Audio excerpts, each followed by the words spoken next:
All right, so today let's dive into something I think pretty much every entrepreneur struggles with: procrastination. You know that feeling when you should be working, but you just end up doing something else instead? Yeah, like organizing your sock drawer instead of tackling that to-do list. Exactly. We're going to be breaking down this Blossom Minds YouTube video all about beating procrastination. And we'll be looking at some other articles about routines too. Yeah, Blossom Minds, they focus on mindset and productivity, and they have some interesting strategies specifically, I think, for like startup founders and small business owners. Yeah, and it's funny, procrastination, it's a problem that's been around forever. Oh, really? Yeah, the ancient Greeks, they even had a word for it. Akrasia, basically, lacking self-control. Huh. Interesting. And for entrepreneurs, it can be especially tough, juggling so many things and constantly facing pressure to grow the business. Yeah, I mean, you're wearing so many hats, right? Marketing, sales, product development, customer service sometimes. It's no wonder that things slip through the cracks. Yeah, for sure. So I think this deep dive is about finding that edge by really mastering your time and focus. Yeah, and the Blossom Minds video, it actually breaks down 6 steps to conquering procrastination. Cool. We're going to unpack all of those, and then we'll tie in some key insights from the articles we have about how routines can help. Okay, that's good. Because it's one thing to understand procrastination, but it's another to actually break free from it. Right, exactly. So step 1 from the video is understanding the cost of procrastination. And I think, for a business owner, the biggest cost isn't just like lost time, it's about lost peace of mind, right? Exactly. That mental bandwidth that gets eaten up by all those nagging tasks you're putting off. It's like carrying around this invisible weight. And the video uses this term, present bias, to describe that tug of war between, what we want to do now and what we know we should be doing. Yeah, they give the example of choosing to watch Netflix instead of going for that evening walk. Oh, yeah. Right? Present bias is that pull towards instant gratification, even if it means sacrificing long-term goals. And it's a trap that, a lot of entrepreneurs fall into. Okay. Maybe you're delaying a tough conversation with a client. Yeah. Or you're putting off that marketing plan because it just feels It's almost like you're making decisions based on what your future self is going to regret, Yeah. Future me is going to be so mad I didn't, launch that website redesign sooner. Exactly. Yeah. So step 2 in the video is all about shifting that perspective.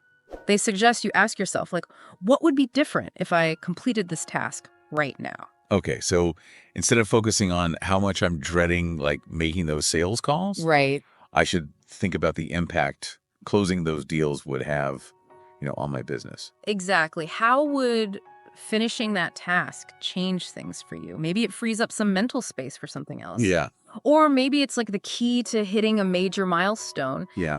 By focusing on that positive outcome, you can start to reframe those daunting tasks into opportunities. I love that. It's it flips the script from, ugh, I have to do this, to this is going to move me closer to my goal. And often the hardest part is just starting. Remember the 2-minute rule. Oh, yeah. If something takes less than 2 minutes, just do it immediately. Oh, yeah, I've heard that. Yeah. I use that all the time to stop little things from piling up. It's a great way to build momentum. Those quick wins, which leads us to step 3 from the Blossom Minds video. Deadlines and distractions. And this has to be a huge challenge for entrepreneurs. Yeah. Especially those working from home or juggling a million things. Yeah. How do you even create a distraction-free environment when your office is also your kitchen table? Yeah, it's all about being intentional with your time. Okay. And setting those boundaries. Calendar blocking can be a game changer. Okay. So schedule specific blocks of time for specific tasks. Tuesday morning is dedicated to content creation, no exceptions. Okay, so it's not just about having a to-do list. It's about actually scheduling the time to do the things on the list. Exactly. And batching similar tasks together can really help. Yeah. For example, set aside one block for answering emails, another block for client calls, and so on. This way you're not constantly switching gears and losing focus. And then there's the whole challenge of actually minimizing those interruptions. Yes. Oh my gosh. Right. You have to set those boundaries, maybe literally closing the door to your home office, putting your phone on Do Not Disturb, or even using noise-canceling headphones. Yeah. And just be clear with your team or your clients about when you're available and when you need to be in deep work mode. It's like giving yourself permission to focus without feeling guilty about it. Okay, so steps 1 through 3 are about like, understanding procrastination, reframing your perspective, Yeah, and then like creating an environment that actually supports your productivity. exactly. Now let's move on to steps 4 through 6, which are more about mindset and motivation. So step 4 from the video is all about mind activation and visualization. I actually used this technique before we started recording today. Oh, really? Yeah, I imagined myself like having a great conversation with you, sharing these insights with our listeners. That's You awesome. really helped me get in the zone, to record. Yeah, visualizing success is a powerful tool, especially for entrepreneurs. Yeah. It allows you to mentally rehearse, which can boost your confidence and help you overcome like those fears of failure that often Yeah. fuel And I think fear of procrastination. failure is a huge thing for anyone starting their own business. There's so much uncertainty, and it can be really paralyzing. It's all about shifting that internal dialogue from what if I fail to Yeah. what if I succeed. Right. Visualizing yourself achieving your goals can make a huge difference. And it's not just about those like big wins. Right. It's about the smaller milestones too. Yeah. Which brings us to step 5, celebrate your success. Yes, it doesn't have to be like a champagne toast every time you check something off your list, Right. but it is important to acknowledge those wins no matter how small. Yeah, I think as entrepreneurs, we're always so focused on the next thing, Yeah, the next goal, that we forget to pause and appreciate how far we've come. exactly. It's about like reinforcing positive behaviors and keeping that momentum going. Yeah. And that leads us to the final step, step 6, practice and reap the benefits. So it's not a one-time fix, right? It's about like consistently putting in the effort to rewire those old habits. Absolutely. Procrastination is a habit, and like any habit, it takes consistent effort to break free. But the more you practice these steps, the easier it becomes. Yeah. You create this like positive feedback loop where success breeds more success. And isn't that like the essence of entrepreneurship, right? Consistent effort, even in small increments, can lead to big results over time. That's the core idea. Now let's shift gears and talk about how building structured routines can help support all of this. That's a good transition because we've been talking about like the mental game of it. But routines are about putting those strategies into action. Exactly. Routines provide a framework for consistent action, which is crucial for overcoming procrastination and building a successful business. I'll be honest, I'm not the most routine-oriented person. Uh-huh. I kind of thrive on spontaneity. But even I am realizing how much structure can actually benefit my work, especially, now that I'm podcasting. And that's the key, right?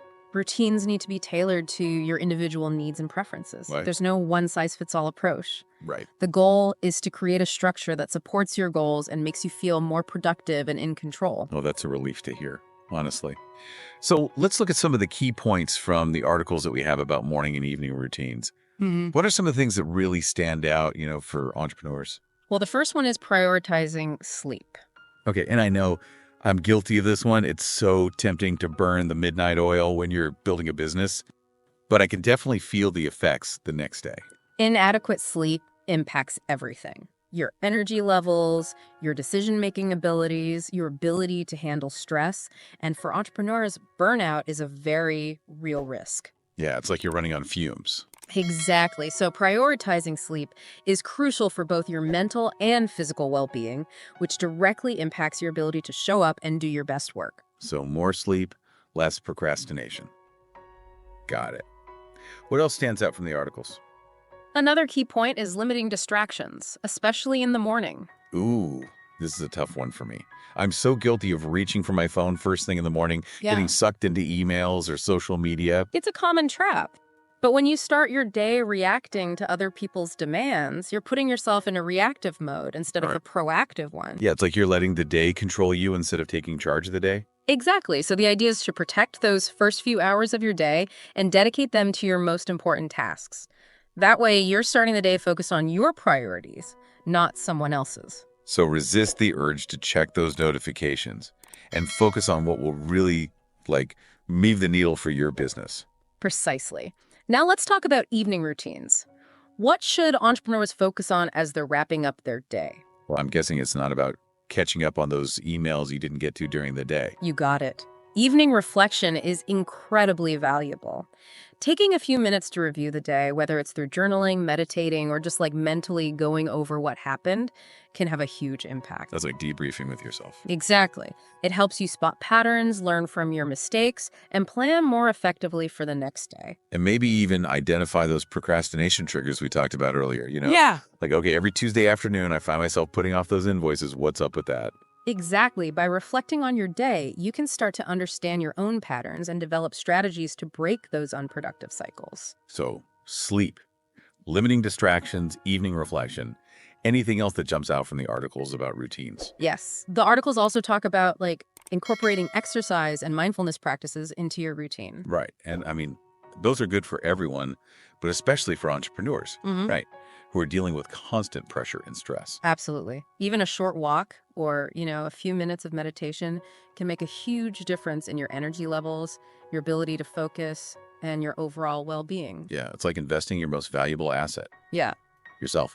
Okay, so we've talked about the benefits of routines. Let's touch on technology for a minute.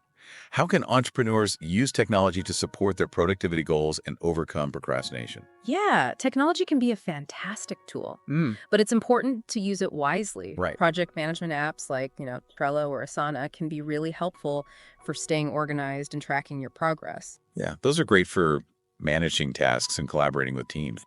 What about automation tools? Those seem like a lifesaver for busy entrepreneurs. Automation is key for eliminating those like repetitive tasks that can suck up your time. Think about things like scheduling social media posts, automating email responses, or using tools to like streamline your bookkeeping. That frees up your mental energy to focus on the strategic creative work that only you can do, right? Right. What about habit tracking apps? Do you think those are helpful? They can be, especially for reinforcing those like positive routines we've been talking about. Yeah. But it's important to remember that technology is a tool, not a crutch. Right. Don't get so caught up in managing your apps that you lose sight of the actual work. Exactly. The focus should always be on using tools to serve your goals, not becoming a slave to technology.